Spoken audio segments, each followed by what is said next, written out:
who decided whether those proposals made it into the final draft?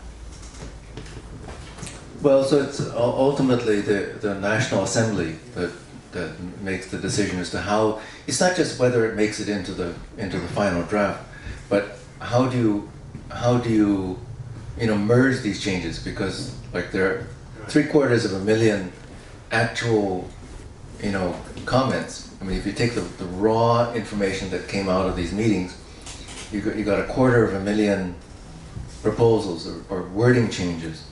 And then these have to be merged. So what happens? You take these 750,000 wording changes, merge them together into 2,000 discrete changes. Okay, so that's a monumental process right there. And so there are committees in the National Assembly that worked on this, and they probably obviously had to divide up the task, different committees for different parts of the Constitution, and do it that way. Yes. Okay. Yeah. You mentioned private enterprise. Mm-hmm. What types of private enterprise do you know of? Sure. So the private enterprises are include, for example, people who drive taxis as just individual taxi drivers. We have hairdressers. We have restaurants. We have these bed and breakfast places. People have homes. People are allowed to own, just one home. You cannot own, 2 or 3 homes. But you can carve out rooms in your home, and I stayed in one.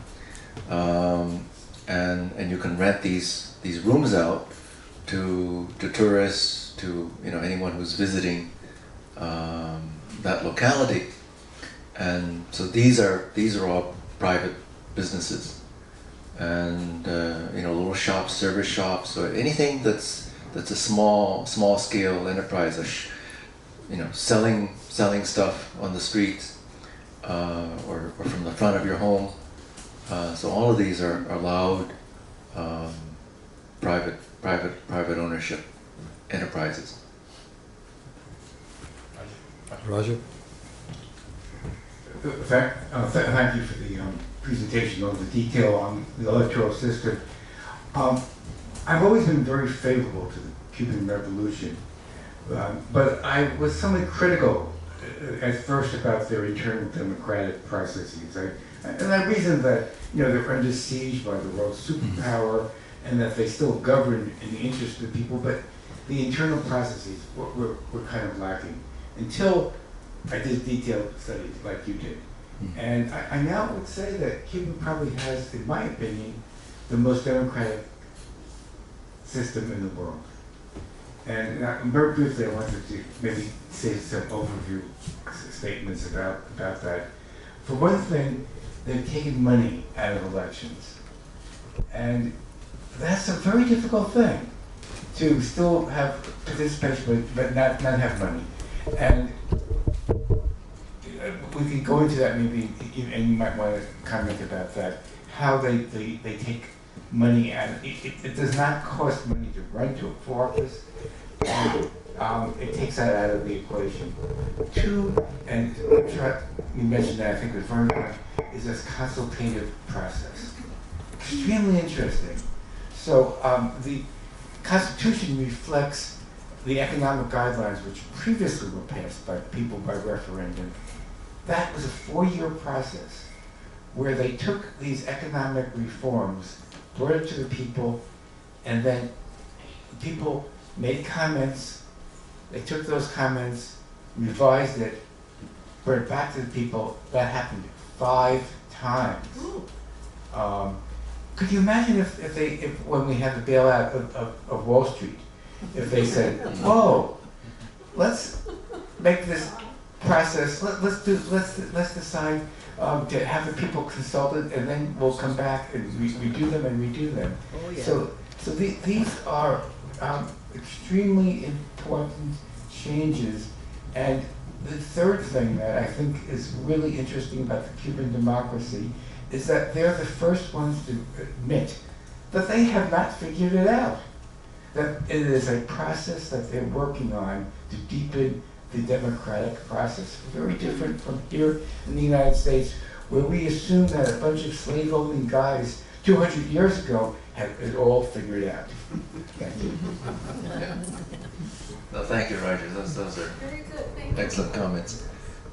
I agree with you. So, he's next. Oh, also Gene. Thank Go you ahead, so Gene. much for these comments. Microphone.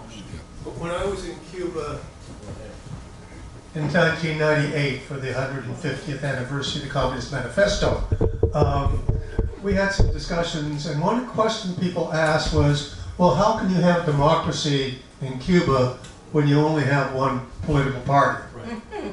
And the response was, under Batista, there were 23 parties and no democracy. Now we have one party and we have democracy. I wonder if you want to comment on that. Sure. So the important thing to understand is that the Cuban Communist Party is not an electoral party. It is a party that is attempting to provide leadership and a socialist direction for the entire country. So when we have elections, those elections are not ones where one candidate is a member of the Communist Party and another candidate is not, and the other candidate always loses. It rather, most of the candidates at the lower level, may not even be members of the Communist Party, and the Communist Party does not, directly participate or take sides in those elections, and so the candidates, put themselves up for election. There are forums that are held in the neighborhoods for these candidates to be heard and for them to hear the comments, the concerns of their constituents, and this is done without advertising. So there's no money in these campaigns. Every candidate has in a local election has an equal opportunity to be heard. Now, things may be a little bit different, when we have direct election of members of the National Assembly, because there's a larger, voting constituency for each member of the National Assembly. But still, there's no money in those external money in those campaigns, and the Cuban Communist Party does not directly participate on behalf of one candidate or another.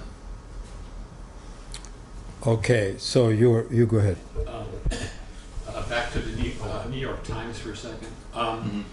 Does anybody here, or has there ever been a positive comment made by the mainstream media, including television news reporting and the mainstream newspapers, that's positive towards a country like Libya before it was overthrown, the former GDR, the former Soviet Union, Cuba right now, Nicaragua, or any regime? Government. Government, no, they're not regimes. I mean, Okay. any more than United Any government, any Thank you. system that is not in favor with U.S. leadership. It's just a question. Sure. I find it hard to find any positive comments.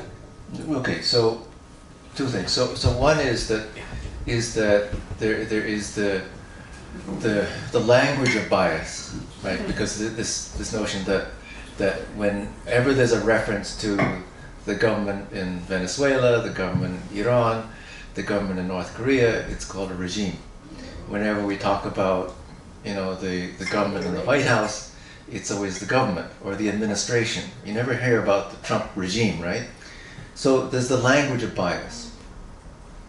Okay, so that's one thing. Now, it's true. I agree with you that most of the news reports about the so-called enemies of the United States government are negative. They're absolutely negative.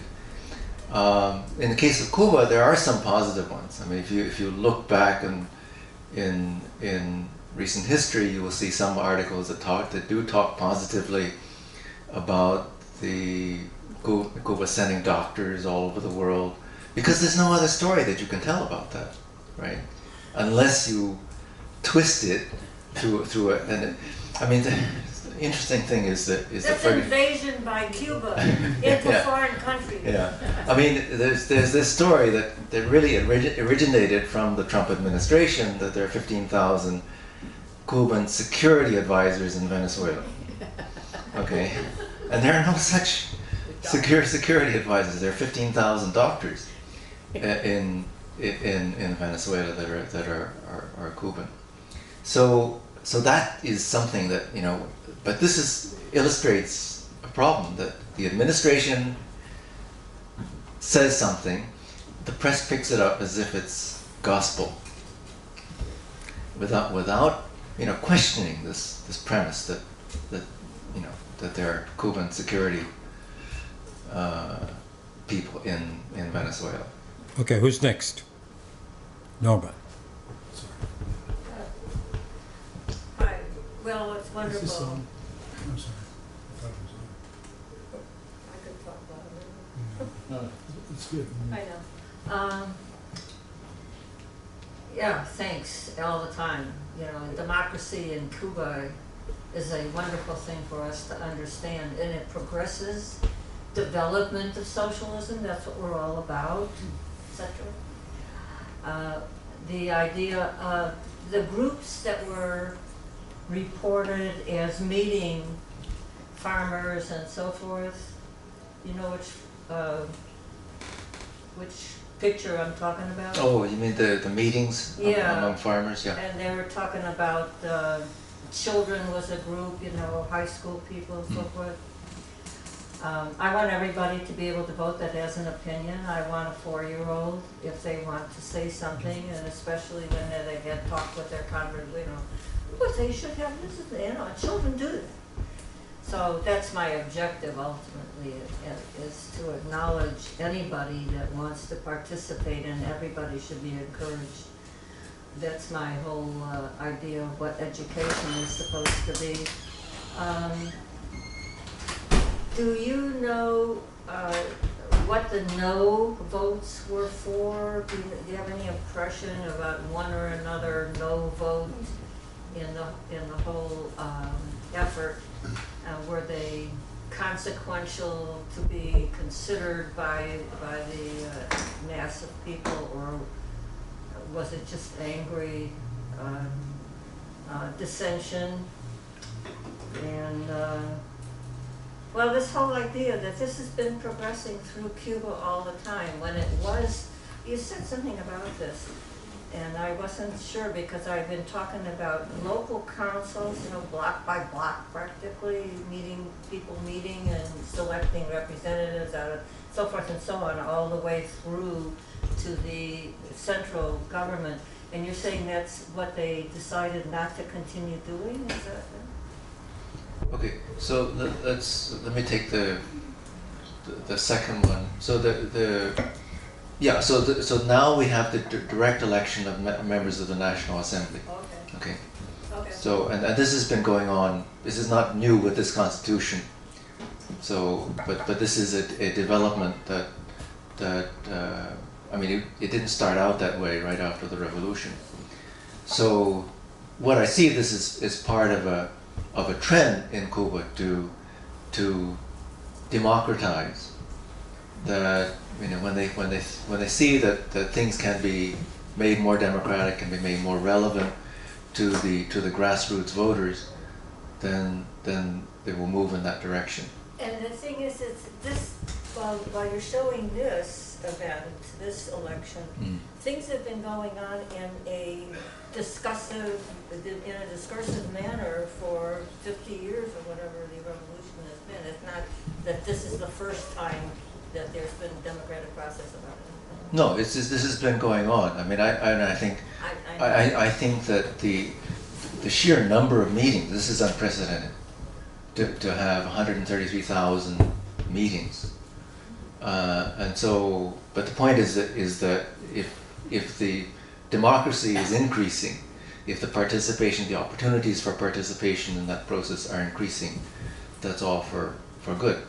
And I wanted to find out if the voters, the 90%, Mhm. were driven to the polls by people with guns at their backs, That's what they say. I never, with machine guns. no, And absolutely not. camouflage outfits Abs- and driving. Never mind. Yeah. Good joke. Yeah, good Okay. joke. But I wanted to come back to your first question about the motivations of the no voters. So, of course, this is a secret ballot, so we don't know, what was on the minds of the voters when they voted. And I also didn't see like exit polling going on. I mean, it doesn't mean that it didn't happen. Probably it's perfectly legal to do exit polling. But the indications we have are from the meetings, those 4 months of meetings. So what kind of comments came out of those 4 months of meetings, and the major opposition, as many people corroborated, was the question of gay marriage and LGBTQ rights.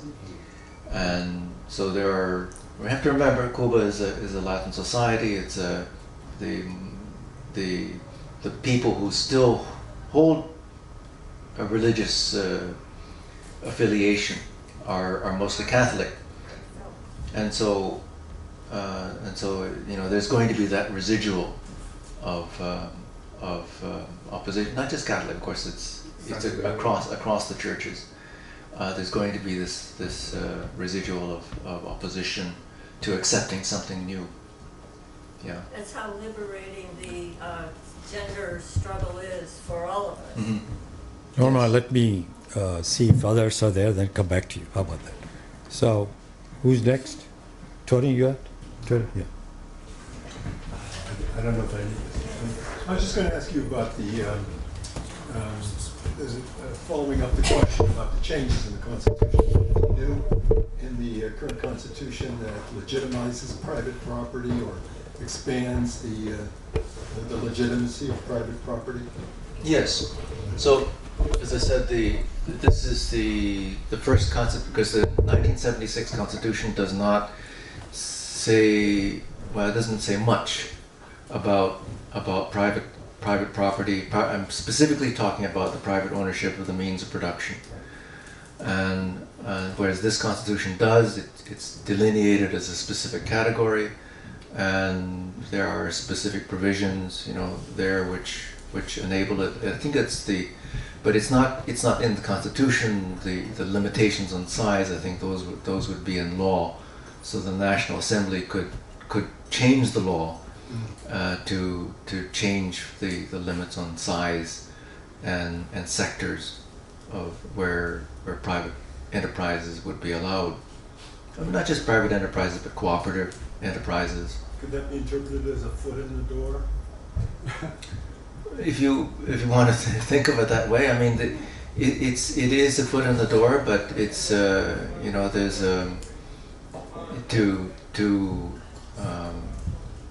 to the question of whether that triggers private enterprise on the scale of, let's say, Vietnam, is, I mean, it would require a specific intervention by the National Assembly, probably by the people, to amend the Constitution to make further changes. And one has to look at what's in the minds of the people. They think that they have a system that now incorporates enough different opportunities for creating new means of production that the economy can move forward if it didn't face these obstacles of the blockade. Sharat, just to follow up Tony's question, Mm-hmm. does the new Constitution allow in these privately run small business hiring of certain outside members other than the family? And if there is, what is the limit of that? Mhm. Do you know? Yeah, so it does allow hiring of non-family members, and this predates this Constitution, because laws were passed by the National Assembly after 2000, and I think that the number, the limit is there are different kinds of limits, because for example, in a restaurant there's a limit on the number of tables, and this is by law. It's not part of the Constitution. There are limits on the number of employees. So I heard a number of like approximately maybe 20 outside employees as a limit on the size. So yes, there are these limits. Other questions?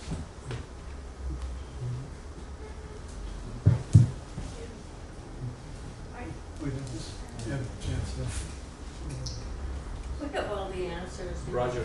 Roger's on that list. No. We're going down the rows. We'll come back to Roger, I bet you. She has a question. So, okay, so. I want to say one thing first. I thought there was. Put the mic. I thought there was way too much too much information. I loved it. And today, I think we finished the presentation at 11:30, right on time. We say an hour, whatever. But I think today, this is my opinion, is like maybe the perfect example that I can remember right now of all the, however many we've done of these now in the last few years, 100, 150,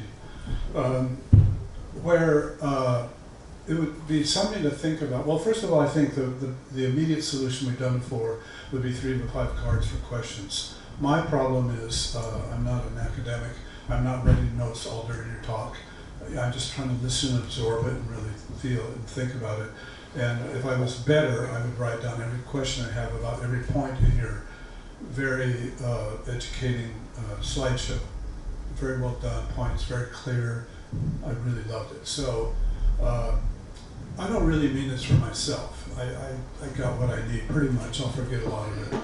I'd love to see this reproduced over and over. The organization that I work in mainly in Oakland is a citywide organization. The name of it is Block by Block Organizing Network.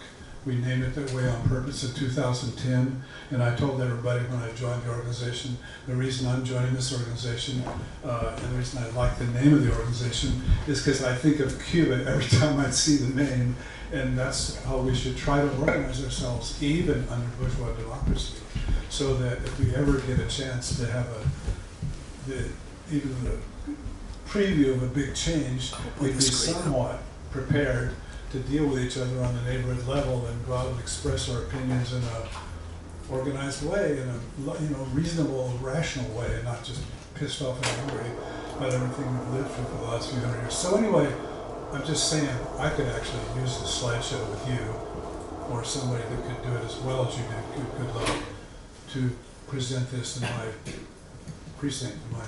I got 10 precincts in my little neighborhood, but I know them well. So that's the main thing. I just got so many questions that I can't even think of one right now that I thought, the way I see it is not that your presentation wasn't clear, and I thought it was very well organized, but almost every damn line in that, what do you call it, that slide presentation could be unpacked for 5 or 10 minutes, almost every one. And today could have been at even a higher level if we were really tight, where we could actually have questions as we went along, and I don't think it would have thrown you off. Another person might have, but I think you could have handled it. Yeah, Actually, you did well on the few that came up. No, I can handle it either way. It all depends on the audience. But I will say that I'd be happy to speak to any of these other audiences that you have. So, ask me. Did you say you had more slides to show? I do, but they're not about the election per se. What are they about? They're about some of the changes, some of the changes in Cuba over the recent years. Okay, I will ask the question then. Unless somebody else is ready. No, we've got, I think there's Who has not spoken should go We're first. almost through the rows. Yeah, okay. I just have it's not working. It's working. It's working. Keep it close. Yes. Okay, I have a couple questions, one of which is, how you were talking about when they have changes to the Constitution and there are people get together, they vote on it, or else they vote no on it, then they have more discussion about it, they change it many, many, many times. Well, I know on our ballot, it's not those propositions are so, I try to do the best I can to read them. Some of them I don't understand, I read pros and cons, talk to people, etc., etc. But the problem is that nothing ever changes. I mean, either it's yes or no when you vote on it. And it lasts. You know, there's never any way to, like, make it him, you know, to make a change. You never vote on a change. I don't think, I haven't seen them with changes, you know. I don't know. So, and I never know the implication of those propositions that I vote for. What's the implication of all this? How's it going to be? And the other thing I want to say, you said it's a Latin culture and everybody, you know, the family is very important. Well, what about the husbands? I particularly thought of Nicaragua, but many more countries could come to mind, even in Europe. I mean, you know, it's okay for that kind of thing to happen. Yes, thank you. I don't know if that just means specifically it's a Latin culture, so the husband's lockstep right with his family. No. No, it's. I mean, more broadly, it's just tradition. When it's, you know, there's a people are not. There's always going to be resistance to new ideas, right? And new freedoms. So, I mean, to have, I mean, 10% opposition is not surprising. I mean, it's perfectly expected. It's healthy. It's healthy, right? Right. Oh, hold on, we got one more. Okay, Then we've Louis. done everybody once, and we Yeah. get a chance. Then we'll Is come back to you. Cuba still highly dependent on tourism and the difference of the value of the money? Is that any kind of problem? Yes. Okay, so I'm glad you asked that question. So two things. So tourism is still a very important part of the Cuban economy. It actually was, you know, after Obama recognized, granted diplomatic recognition, the U.S. tourism soared, and probably the biggest single factor in that was the cruise lines sailing into Havana. So because every ship that comes in there brings 2,000, 3,000 tourists. I mean, it's true, they only stay there for a day, but that's a huge number of people, not just for the dollars that they bring, but it's an eye-opener.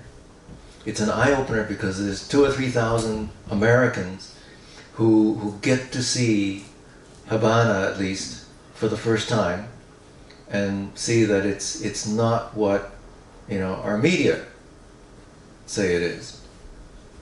Now it's true. There's an issue about what you see as a tourist, because what happens is that, and this is also what happens when what the media sees is that they send a reporter, they go to Havana.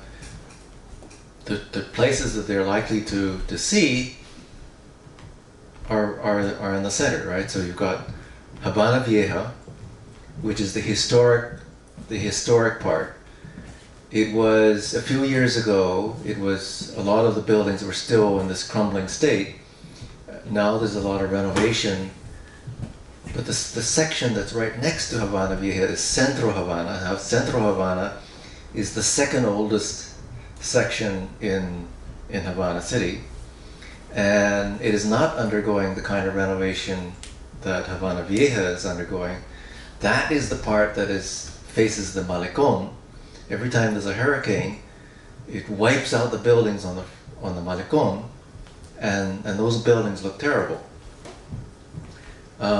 So people have this bad impression. They see these areas and they see the Havana, Centro Havana, and they say, well, you know, things are in poor condition, things are crumbling, but they never go out to Vedado, or beyond that to Miramar, or beyond that to Playa, and or Alamar on the other side, and to see these modern neighborhoods that are that are on the outskirts of Havana.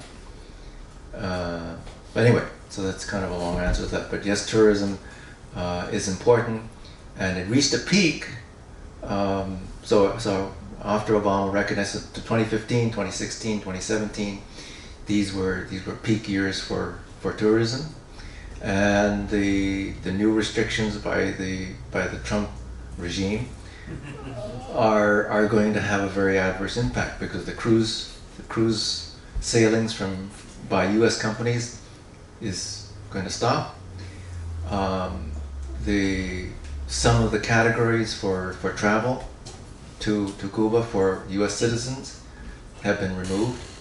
It doesn't stop Americans from traveling to Cuba for educational purposes, for medical purposes.